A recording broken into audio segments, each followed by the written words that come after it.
Welcome to Fatima's cookery channel. இன்றைக்கி நம்ம பார்க்க போகிறது வந்துட்டு ஆப்பம். இந்த ஆப்பத்துக்கு வந்துட்டு எப்படி மாவு அரைக்கலாம், எந்த அளவில் அரைக்கலாம், அப்புறம் வந்துட்டு ஆப்பம் எப்படி சுடலாம், இந்த எல்லாமே பார்க்கலாம். இதுக்கு வந்துட்டு நான் வந்து பச்சரிசி எடுத்து ஒரு 6 மணி நேரம் வந்துட்டு ஊற வச்சுருக்கிறேன். இந்த பச்சரிசி வந்து ஒரு 5லேருந்து 6 மணி நேரம் நல்லா ஊறினா தான் வந்துட்டு ஆப்பம் வந்து நல்லா சாஃப்டாக வரும். அதனால் நல்லா ஊற வச்சுக்கலாம். நான் வந்து ஒரு 2 அழகு வந்து பச்சரிசி எடுத்து ஊற வச்சுருக்கிறேன் 6 மணி நேரம். இதை வந்து எப்படி அரைக்கலான்னு பார்க்கலாம். இன்றைக்கி நான் வந்து கிரைண்டரில் தான் அரைக்க போகிறேன். கிரைண்டரில் அரைக்கும் போது வந்து ஆப்பம் வந்து நல்லா சாஃப்டாக வரும். நீங்கள் மிக்சியில் கூட அரைச்சிக்கிடலாம். இப்போ வந்து அரிசியை மட்டும் சேர்த்துருக்கேன். கொஞ்சம் சைட்லலாம் நல்லா எடுத்து விட்டுடலாம் பச்சரிசி, அதனால் கொஞ்சம் கல்லில் லைட்டாக ஃபஸ்ட்டில் ஒட்டும். இப்போ வந்து ஒரு 5 நிமிஷம் ஆகுது. பார்த்திங்கனாலே தெரியும், கொஞ்சம் ரவை மாதிரி இருக்குது. இந்த டைமில் வந்து நம்ம இதில் இருந்து கொஞ்சம் மாவு எடுத்துக்கலாம். இந்த ரவை மாதிரி இருக்கிற டைம்லையே வந்து ஒரு 2 ஸ்பூன் அளவுக்கு மட்டும் மாவு வந்துட்டு நம்ம தனியாக ஒரு பேனில் எடுத்து வச்சுக்கலாம். கொஞ்சமாக மட்டும் எடுத்தால் போதும். எடுத்துக்கலாம். எடுத்து நம்ம தனியாக வச்சுட்டு அதுக்கப்புறம் வந்து அதில் வந்து கஞ்சி ரெடி பண்ணலாம். இப்போ வந்து நான் 2 அழகு பச்சரிசிக்கு வந்துட்டு ஒரு அரை முறை தேங்காய் வந்துட்டு எடுத்திருக்கேன். இந்த அரை முறை தேங்காய் வந்துட்டு மிக்சியில் நல்லா அரைச்சி வச்சுருக்கிறேன். ஏன்னா கிரைண்டரில் வந்துட்டு திருவி போட்டாலுமே வந்துட்டு அது சரியாக அரைப்பட்டு வராது. அதனால் வந்துட்டு கொஞ்சம் அரைச்சி வச்சுக்கலாம். நீங்கள் மிக்சியில் அரைக்கிறதா இருந்தால் அப்படியே அரைச்சிக்கலாம். நீங்கள் எந்த கப்பில் அரைக்கிங்களோ அதே கப்பில் ஒரு 1/4 கப் அளவுக்கு வந்து சாதம் எடுத்துக்கணும். இந்த டைமில் வந்துட்டு நம்ம தேங்காவை சேர்த்துக்கலாம். தேங்காவை சேர்த்துட்டு நம்ம அடுத்தல சாதத்தையும் சேர்த்துக்கலாம். நீங்கள் வந்துட்டு எந்த கப்பில் அரைக்கிங்களோ அதே கப்பில் தான் இந்த சாதம் ஒரு 1/4 கப்பு எடுத்துக்கணும். இப்போ வந்து சாதத்தையும் சேர்த்துக்கலாம். சேர்த்துட்டு நல்லா மிக்ஸ் பண்ணி விட்டுலாம். அந்த சைட்லலாம் கொஞ்சம் எடுத்து விட்டுட்டு தேவையான அளவுக்கு வந்து தண்ணி சேர்த்துக்கலாம். தண்ணி சேர்த்துட்டு வந்து நம்ம இன்னொரு 10 நிமிஷம் அரைக்க விடலாம். இப்போ வந்து ஒரு 10 நிமிஷம் ஆகுது. ஆனால் இன்னும் கொஞ்சம் இந்த சைட்லலாம் தேங்காய் இன்னும் கொஞ்சம் நல்லா அரைப்படலை. இன்னும் ஒரு 5 நிமிஷம் நம்ம வச்சுக்கலாம். இன்னொரு 5 நிமிஷம் கழிச்சதுக்கப்புறம் நம்ம பார்க்கலாம்.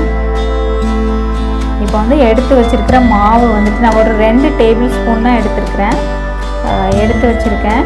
இதை வந்துட்டு ஒரு 1.5 கிளாஸ் அளவுக்கு வந்துட்டு தண்ணி சேர்த்துக்கலாம். தண்ணி சேர்த்து நல்லா மிக்ஸ் பண்ணி விட்டுட்டு நம்ம வந்து இதை வந்து அடுப்பில் வச்சு கஞ்சி மாதிரி ரெடி பண்ணணும். அதுக்கு முன்னாடியே வந்துட்டு நல்லா மிக்ஸ் பண்ணி விட்டுருணும். கீழே வந்துட்டு மாவு ஏதாவது இருந்துச்சுன்னா அப்புறம் வந்து கட்டி ஆயிரும். அதனால் எந்த கட்டியும் இல்லாமல் நல்லா மிக்ஸ் பண்ணி விட்டுக்கணும். ஒரு நிமிஷம் நல்லா மிக்ஸ் பண்ணிக்கோங்க. தண்ணி பத்தலைன்னா ஒரு 1/4 கப் கூட சேர்த்து மிக்ஸ் பண்ணிக்கலாம். வந்து மிக்ஸ் பண்ணி இருக்கிற மாவை வந்துட்டு அடுப்பில் வச்சு நல்லா கிளறிட்டே இருக்கலாம். கை விட்டுட்டோன்னா அது வந்து அடியில் பிடிச்சிடும். நல்லா கைவிடாமல் கிளறிக்கிட்டே இருக்கணும். இது வந்து ஒரு 2லேருந்து 3 நிமிஷமாவது கிளறணும். அப்போ தான் நல்லா திக்காக வரும். இப்போ பார்த்திங்கன்னா தெரியும், ஓரளவுக்கு நல்லா திக்காயிடுச்சு. இன்னும் ஒரு 2 நிமிஷம் நல்லா கிளறி எடுத்துக்கலாம். கிளறி எடுத்துகிட்டு நம்ம வந்து அடுப்பை ஆஃப் பண்ணிவிட்டு ஆற விடலாம். வந்து அடுப்பை ஆஃப் பண்ணிவிட்டு கீழே எடுத்து வச்சுருக்கிறேன். இதை நல்லா மிக்ஸ் பண்ணி விட்டுட்டு நம்ம ஆற விட்டுடலாம்.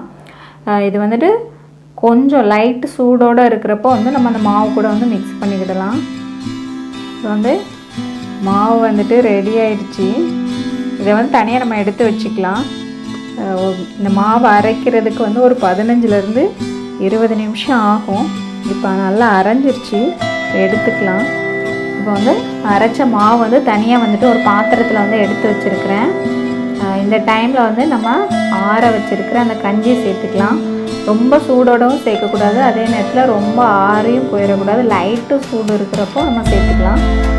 சேர்த்துட்டு நல்லா வந்துட்டு மிக்ஸ் பண்ணி விடணும்.